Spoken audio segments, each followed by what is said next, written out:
Je reviens dans mon code ici, dans mon service, je vais pouvoir créer une nouvelle méthode publique. Cette fois-ci, je veux retourner tous mes utilisateurs, donc ce sera une liste de clients. Je vais l'appeler rechercher pour rester cohérent en termes de langage. Je vais importer ma liste ici. Java utile, je récupère ma liste et je viens dans mon code la requête. Je vais dire ici que je vais faire un return de 10.clientRepository.findAll. Le findAll, il vient d'où? Il vient de Spring en fait, parce que comme j'hérite de toutes les méthodes qui étaient mises à disposition par Spring aussi. Donc, je n'ai pas besoin de réécrire cette méthode en fait. Donc, Spring met à disposition pour nous des méthodes déjà pour le faire. J'ai créé ma méthode dans le service ici. Il faudrait que j'aille l'utiliser dans mon contrôleur. Dans mon contrôleur ici, je vais donc pouvoir créer la méthode ici. Je fais la même chose. Méthode publique qui nous retourne une liste de clients. Je vais l'appeler rechercher aussi pour rester cohérent. Après, je pourrais changer de nom. Ce n'est pas très important d'avoir le même nom.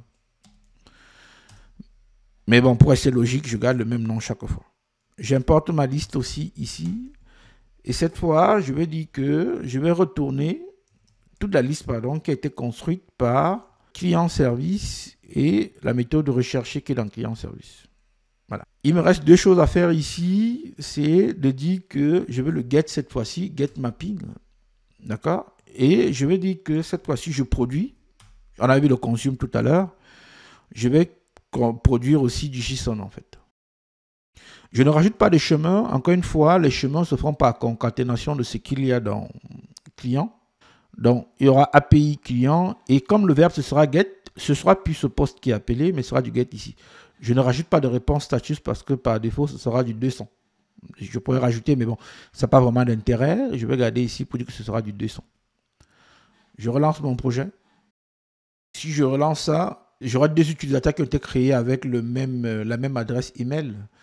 Je vais créer une nouvelle méthode ici, ou bien je vais dupliquer celle-ci et je vais le renommer ici. Je vais dire que rechercher mes clients.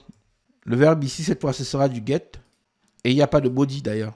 Donc, je peux donc enlever tout ce qui est dans le body ici. Parce que le get, en fait, c'est la lecture de données. Il n'y a rien à envoyer. Donc, ici, vous voyez que j'ai dans mes deux clients qui sont remontés. Vous savez, le même utilisateur avec la même adresse email. On pourra donc faire une amélioration dans la méthode qui fait la création pour dire en fait que l'email est unique. Pour créer un utilisateur, on ne crée un utilisateur que s'il n'a qu'une seule adresse email.